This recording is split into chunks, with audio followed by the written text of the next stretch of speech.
Alright, magandang araw po sa inyong lahat mga kababayan. Batang Maynila to it's. Ngayon po ay araw po ng Lunes. Ika-27 sa buwan ng Oktubre, taong 2025. At ito, breaking news po tayo. Ito pong pagbibitiw sa pwesto ni NBI Director Jaime Santiago ay tinanggap na po ni Pangulong Ferdinand Marcos Jr. Ayan mga kababayan, so nag-resign na po. Etong si Jaime Santiago, Director po ng NBI. Basahin lang po natin itong mga komento ng ating kababayan ha. Good job! Ayaw madamay sa maling pamamalakad ng gobyerno at gustong manatili ang magandang dignidad. Salute sa iyo, sir. Sigurado ba to si yung nagko-comment? Talagang bilib na bilib ka kay Jaime Santiago At pinasama mo pa yung gobyerno. Baka nakakalimutan nito ni Roy, hindi ko na babanggitin yung pangalan. Baka nakakalimutan niya na itong si Jaime Santiago ay na-involve dun sa mga ayuda ni Kibuloy.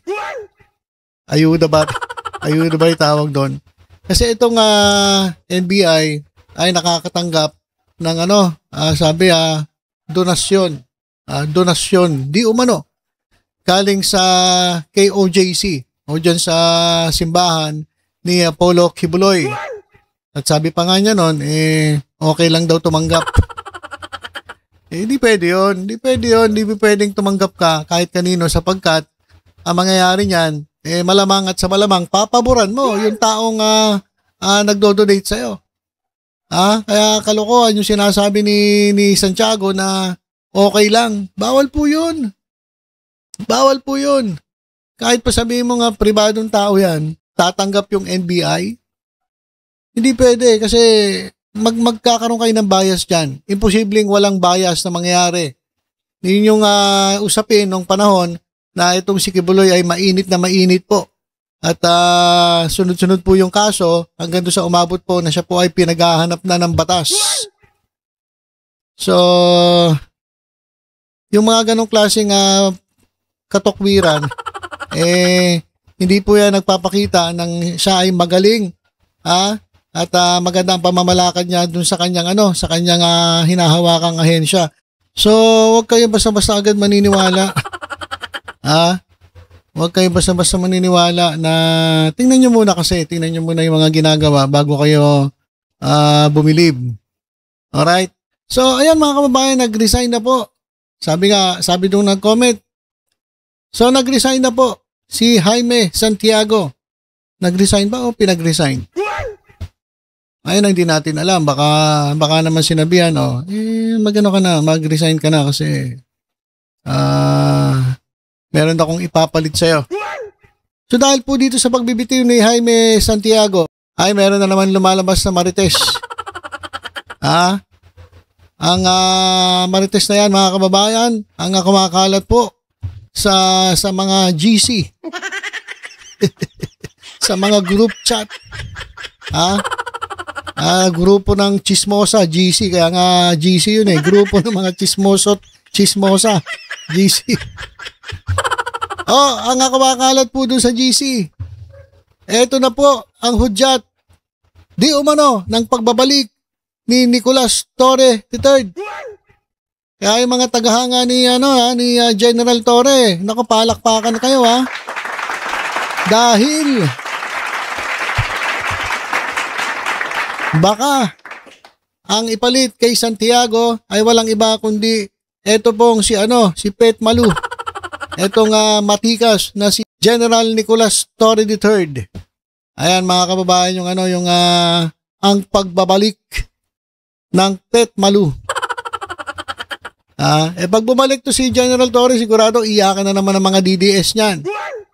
Lalong-lalo na si Pulong Duterte, Sara Duterte, si Baste Duterte. Sigurado mag-iiyakan na naman yan kapag bumalik etong si General Torre sa pwesto at hawakan po ang National Bureau of Investigation. So ito na ang matindi yan. Ombudsman Remulla, DILG Remulla, NBI Torre. So yung tatlo pong matitindi na yon. panay po galit na galit po dyan sa mga taong yan, etong mga DDS. Lalong-lalo na yung pamilya Duterte. Kaya, nako, marami pang naka-file na kaso sa NBI. Sara Duterte, di ba may kaso sa NBI? O sino-sino pa may kaso sa NBI? Kaya, nako, medyo kinakabahan na naman ang mga DDLs. Alright. So ito mga kababayan, pinatamaan ni pambansang kamao Manny Pacquiao ang mga korap. Bakit ano ba nangyari? Kasi may nagbablog. Ewan ko nagbablog yun o basta nagkakamera lang. At itinutok ba naman dun sa luxurious mamahaling relo ni Manny Pacman Pacquiao. Itinutok dun sa sa relo ni Pacman. Walang iya eh. Ang dami pong diamonds eh. Grabe talaga ito. Hindi ba to Nepo baby? Hindi naman to Nepo baby. Ay, alam nyo mga kababayan tingnan ninyo. Ang mga anak ng hindi korap. Napakalayo dun sa mga anak ng mga korap. Nakita niyo ba yung mga anak ni Manny Pacquiao? Na nag-flex, si Jinky lang. Si Jinky lang. Pero okay lang naman mag-flex. Kung yung piniflex mo ay talagang pinaghirapan mo o pinaghirapan ng asawa mo, hindi yung kinurakot ng asawa mo. Kasi nakakaya i-flex kapag ninakaw. Pero si Jinky Pacquiao, kahit i-flex siya lahat yan, kung ano man ang suot niya, kahit bilyones pa yung suot niya, proud siya kasi hindi yan ninakaw. Kaya si Manny Pacquiao balik muna tayo doon sa anak. Napunta tayo kay Jinky. Yung mga anak ni Manny Pacquiao, napakasimple.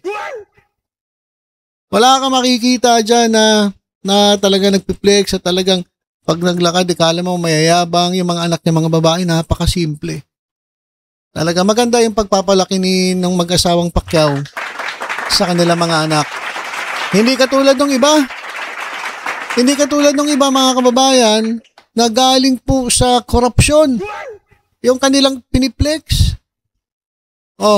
Ito, bilyonaryo talaga to.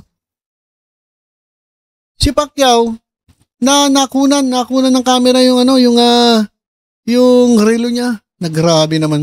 Sabi ko sa inyo, malulula kayo. Ang kintabi, ang daming diamonds eh. Ito mga kababayan yung video.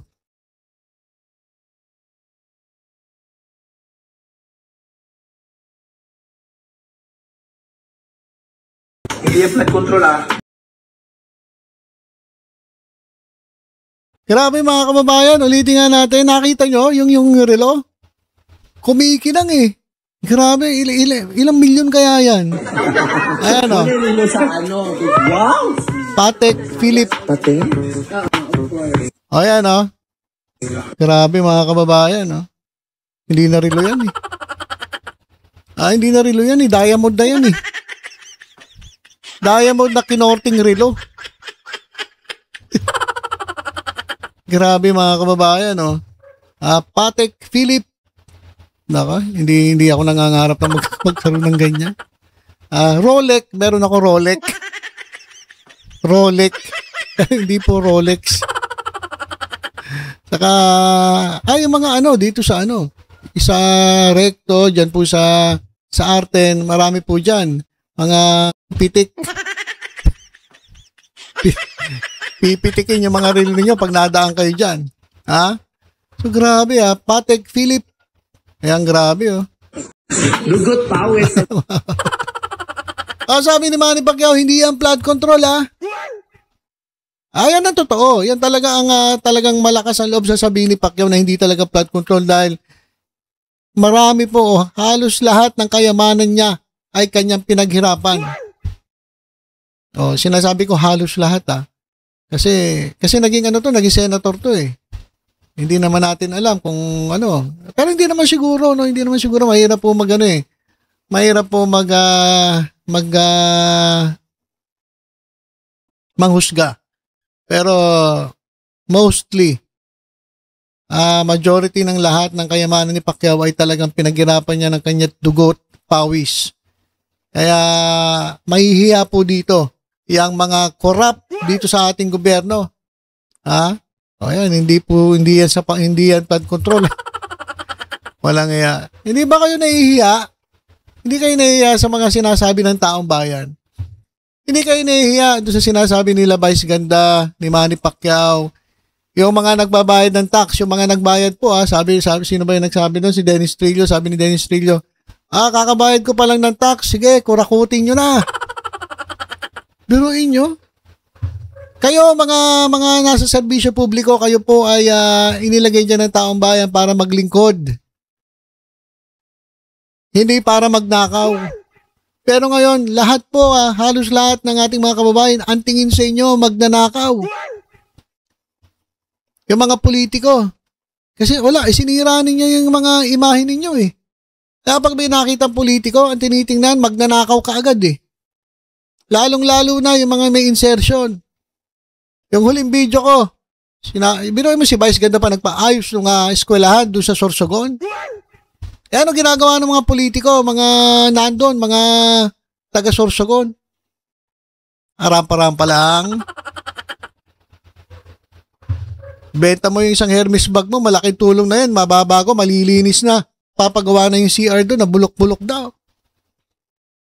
Pero mo, pribadong tao pa ang tumutulong, nagpagawa, na dapat trabaho nyo yan.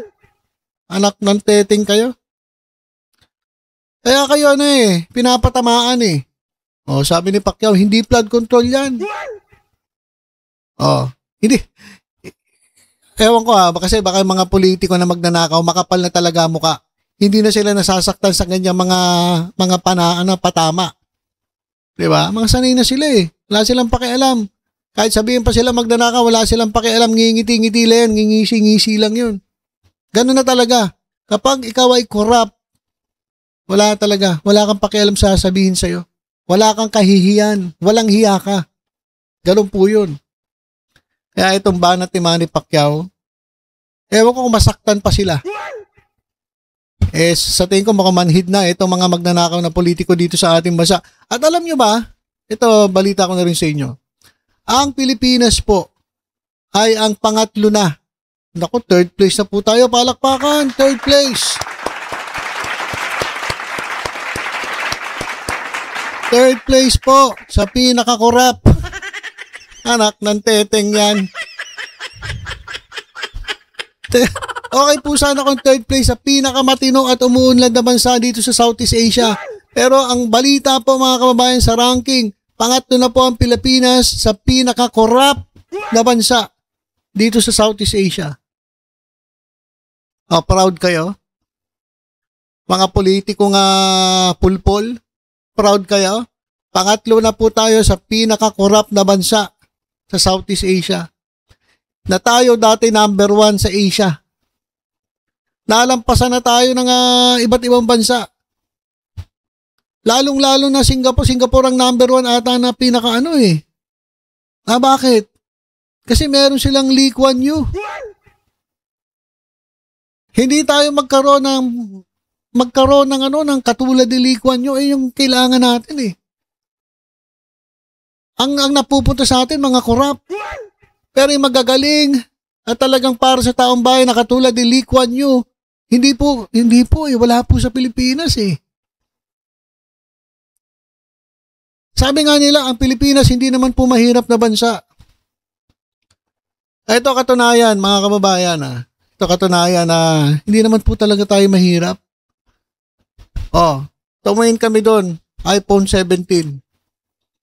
Out of stock. Kalalabas pa lang ng iPhone 17, out of stock na. Kailan po magkakaroon? Sabi namin doon sa nagtitinda. Naku, 3 to 4 months pa po. So, ibig sabihin, yung iPhone 17 na ibinagsak po sa Pilipinas ay naubos po. Magkano iPhone 17? Pinakamababa ata 60,000. Base model. Tapos, umaabot ng 80, yung Pro. Yung Pro Max, 90, depende pa po yan sa sa storage. So ngayon, sino nagsasabing mahirap ang Pilipinas? Mayaman po ang Pilipinas. Kaya lang po ganito ang sitwasyon ng ating bansa dahil po sa korupsyon. Marami po talagang corrupt dito sa bansa natin. Hindi po tayo aasenso. Dahil hindi tayo magkaroon ng katulad ni Lee Kuan Yew. Ewan ko lang malay ninyo. Kasi si Orme, idol niya si Lee Kuan Yew. Malay ninyo. Ito yung ating Lee Kuan Yew. Pero marami mag-react. Marami na naman mag-react dyan. So yun ang hinahanap natin Lee Kuan Yew ng Singapore. Pero grabe, ang napakaganda po ng Singapore. Nalagpasan na tayo ng ibang bansa. Tayo naman umaangat. Grabe, umaangat po tayo. Umaangat sa pinakakorap. Anak ng teteng nga. Ang dami nating pwedeng ikaangat ang bansa natin. Doon pa tayo umaangat sa korupsyon. Walang hiya. Nakakahiya. O kaya, pinakitaan kayo ni Pacquiao. Hindi sa flood control yan Mahiya naman kayo, yung mga yumayaman dyan sa flood control. Yung mga katulad na ito si Diskaya. Diskaya ipinlex. Pinlex pa yung kanyang magagarang sasakyan. Si Manny Pacquiao ba nakitaan nyo nagflex ng mga masasakyan niya? Magaganda rin sasakyan na ito Nakita niya ba nagflex? Hindi. Pero itong mga Diskaya nagflex, walang nakagaling pala sa galing pala sa flood control. Sabi ni Pacquiao, hindi galing sa flood control yan. Ang kakapal na mukha ng mga magdanakaw.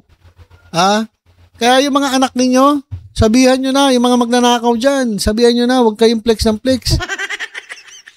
Kasi mabubuko tayo sa pinagagawa ninyo. Kayahin ninyo yung mga anak ni Pacquiao. At yung anak ni Madam Leni Robredo, ganun din. Nakitaan nyo ba sila nag-flex ng mga kanilang mga Wala. Napakasimple. Pero yun po yung mga tao na talagang wala kayong kakikitaan ng korupsyon.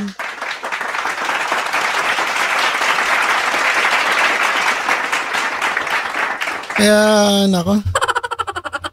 sana, pagdasal natin itong ating bansa. Sana dumating ang pagkakataon na magkaroon tayo ng katulad ng isang Lee Kuan Yew na hindi iniisip yung sarili, hindi magnanakaw. Kasi, mapapamura na naman ako nito. Ayoko naman magmura Magagalit sa akin si Pastor AJ saka si Pastor Alan. Ayoko Kamusta po kayo, Pastor AJ saka si Pastor Alan? Gusto ko na sana murahin itong mga hayop na to Kasi wala Wala. Mga kababayan, grabe yung ang kakapalan ng mukha. Hindi nyo madadala yan. Alam nyo ba, pag kayo namatay, madadala nyo ba yan? Kaya mga kababayan, yan po ang ating topic sa ngayon. Ito pong si Jaime Santiago, mga kababayan, ay nag-resign. Sabi niya nag-resign, pero hindi natin alam kung pinag-resign. At malamang at malamang, sabi ng mga GC, grupo ng mga chismosa at chismoso, baka ito na raw ang hudyat ng pagbabalik ni General Torre III. Kaya Ma'am Lourdes Lopez, shoutout sa iyo. At kay Ma'am Doris Durante ng BMT Natics, so shoutout sa inyo. Babalik na naman yung lobby dubs ninyo, General Torre. Sana siya na lang ipalit, no? Sana siya na lang ang ipalit. Okay, etong dalawa, magkaribal to kay General Torre. Yung member ng BMT Natics. Si Ma'am Lourdes saka si Ma'am Doris. Ayan. Magati na lang kayo. Isa sa taas, isa sa baba. Ewan ko sino yung maswerte siguro yung sa baba.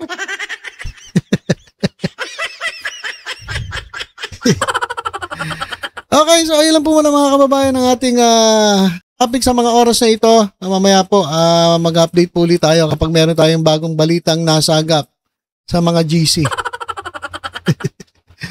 Alright, so yun lang po. Ingat po tayong lahat mga kababayan. God bless po.